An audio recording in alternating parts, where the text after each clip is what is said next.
Baghdad شہر کے اندر ایک جنازہ پڑھا گیا. جنازہ پڑھنے والے میں ایک ایسا شخص بھی تھا جو کفن چور تھا. اس نیت سے اس نے نماز جنازہ نہیں پڑھی کہ میں ایک نیک عورت کا یا بندے کا جنازہ پڑھا یا کوئی نیکی کا کام کر رہا. نیت اس کی خراب تھی کہ قبر کا پتہ چل جائے اور وہاں سے کفن چور چاروں. جنازہ پڑھا، رات کے وقت قبرستان میں گیا، قبر کھولی اور اس مائی کا کفن اتارنے لگا. مائی نے ہاتھ ڈالا اور پکڑ لیا بندے کدھر. حیران ہوا یہ تو مری ہوئی ہے. میں نے سمجھا مری ہوئی ہے، یہ تو حرکت نہیں. کہ آج تک کسی نے حرکت نہیں کی، یہ تو عورت کھیلتی جلتی ہے، پکڑ لی ہے. ہائے تعجب، یا خذو مغفورن کفن مغفورا. آج ایک بخشی ہوئی روح، بخشی ہوئی عورت کا کفن اتار رہا ہے. مولا جی چکر ہے. جو کفن اتارنے والا وہ بھی جنتی، جس کا اتار رہا ہے وہ بھی جنتی. ہاتھ کانپنے لگ کے کہنے لگا مائی تو بخشی ہوئی ہوگی، یہ بتا میں کیسے بخشا گیا؟ میں تو ساری زندگی گناہ کرتا رہا، میری بخشش کیسے ہو گئی؟ فرمایا مجھے اتنا بتا دے، کیا تو نے میرا جنازہ نہیں پڑھا؟ سبحان اللہ. ہاں جنازہ پڑھا ہے. فرمایا اس جنازے کے اندر جتنے لوگ شامل تھے اللہ تعالیٰ نے میرے جنازے کی برکت سے سب کو معاف کر دیا ہے، جنت والے کر دیا. بلکہ مولانا روم رحمت اللہ تعالی علیہ نے یہاں بڑی خوبصورت بات لکھی ہے. بنی اسرائیل کا وہ شخص جس کی 100 سال یا 200 سال دونوں روایتیں ہیں، اس نے عمر پائی، ساری زندگی گناہ کرتا رہا. ایک دن تورات کھولی اور اس نے آقا کریم مدنی تاجدار صلی اللہ علیہ وآلہ وسلم کا نام نامی اس میں گرامی قریب کی شکل میں دیکھا تو اس کو چوما. نام تو لکھی تھی حضور کی، کہنے لگا پتہ نہیں یہ ذات کتنی کمال والی ہوگی. حضور کے نام کو چوما تو اللہ کو پیار آ گیا اس بندے پر. انتقال ہوا. انتقال ہونے کے بعد لمبی روایت آپ نے سنی ہے. کیا ہوا کہ بنی اسرائیلیوں نے اس کو اپنے قبرستان میں دفنانا بھی مناسب نہ جانا، باہر کوڑے پر پھینک دیا. وہی آئی پیارے موسیٰ میرے یار کا انتقال ہو گیا ہے، اس کی تجہیز و تکفین کا اہتمام کرو. سبحان اللہ. آپ نے لوگوں سے پوچھا بھائی کس کا جنازہ اٹھایا، کون انتقال کر گیا؟ انہوں نے بتایا وہ فلانا بدکار، شرابی، زانی، فاسق، فاجر، جو بھی آتا تھا کہہ دیا. فرمایا اچھا تم یہ کہہ رہے ہو، رب کہتا میرا یار ہے. رب کہتا میرا یار ہے. مولا یہ کیا معاملہ ہے؟ تیرے بندے یہ کہتے ہیں اور تو کہتا میرا یار ہے. فرمایا میرے بندے سچ کہتے ہیں تو ایسا ہی، مگر اس نے تورات کھول کر میرے محبوب کے نامے نامی اس میں گرامی کو چوم کر آنکھوں سے لگایا ہے. جو میرے یار کے نام کو چومے مجھے اس پر پیار آتا ہے. جاؤ کہہ دو لوگوں سے اس کے جنازے میں جتنے لوگ شامل ہوں گے میں انہیں بھی بخش دوں گا، نہ صرف یہ دوسرے بخشوں گا. صرف اسے نہیں بخشوں گا بلکہ اس جنازے میں جتنے لوگ شامل ہوں گے میں انہیں بھی بخش دوں گا. اب آپ اندازہ کیجئے کہ اللہ جل مجدہ تو بہانے بنا رہا ہے، بہانے ڈھونڈ رہا ہے.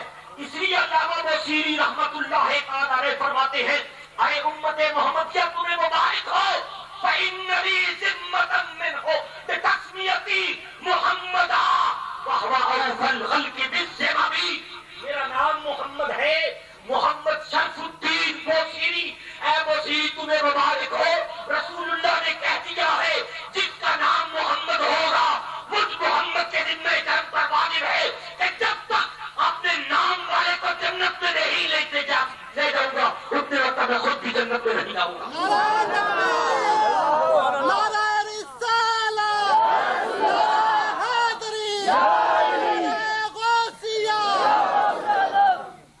سرکار سے وفاداری پیدا کر لو،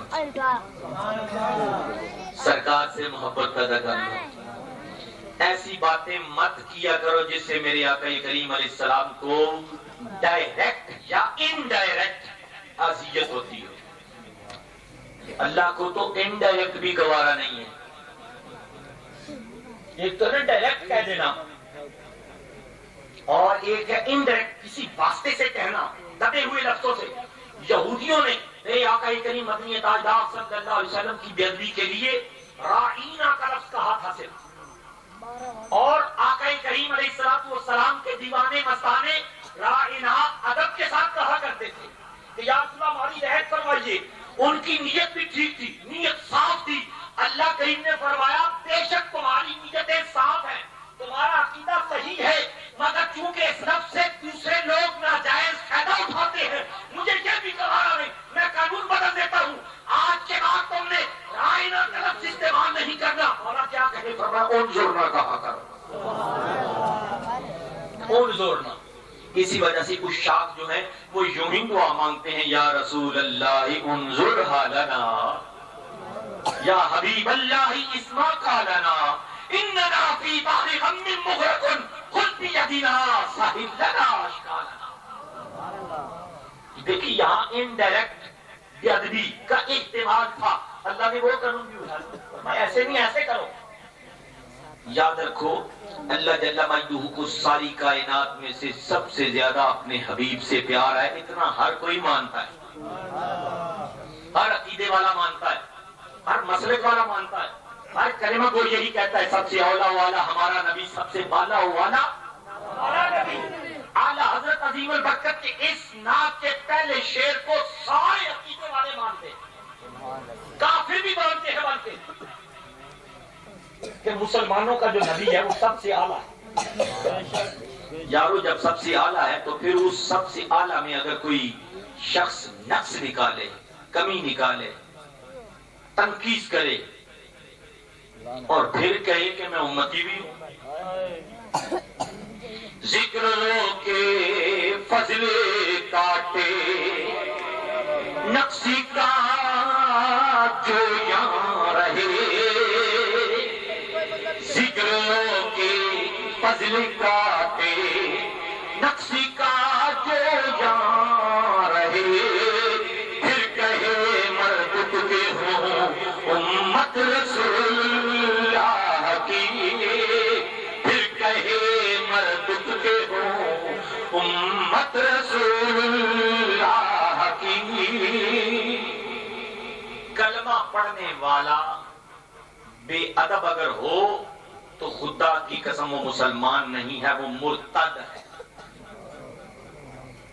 کلمہ بھی پڑھے, حضور کی بے ادبی بھی کرے, وہ مرتد ہے.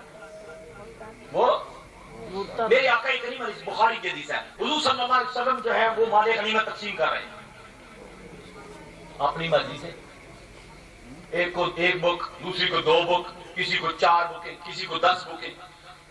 تو ایک ذوالحویسرہ نامی کہنے لگے اعدل یا محمد صلی اللہ علیہ وسلم, استغفر اللہ, کہنے لگا ہے محمد عدل کرو. یہ کیا ہوا, کسی کو 1, کسی کو 2, کسی کو 5, کسی کو 10 دے رہے ہو. میرے آقا کریم علیہ الصلوۃ والسلام کی بارگاہ میں جب اس گستاخ اور بے ادب تھا, حضرت عمر فاروق اعظم رضی اللہ تعالیٰ عنہ نے عرض کیا یا رسول اللہ اجازت ہو تو اس ذوالحویسرہ کا سر نہ قلم کر دوں. جو آپ سے کہے کہ اے دل, میرے آقا کریم علیہ السلام نے فرمایا قتل کرنے کا امر نہیں ہے, حکم نہیں ہے. آپ صلی اللہ علیہ وسلم نے فرمایا اسی کی نسل سے ایک ایسی قوم قرب قیامت میں پیدا ہوگی جو یہ کام کر رہا ہے وہ بھی یہی کام کرے.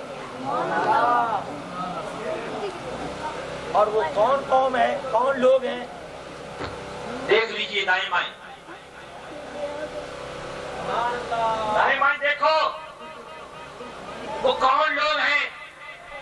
ممبروں کو بھی سنبھالے ہوئے ہیں, مصلی کو بھی سنبھالے ہوئے ہیں, حضور کا نام لے کر کھاتے بھی ہیں, اور پھر کہتے ہیں نبی ولی کو کسی شے کا اختیار نہیں.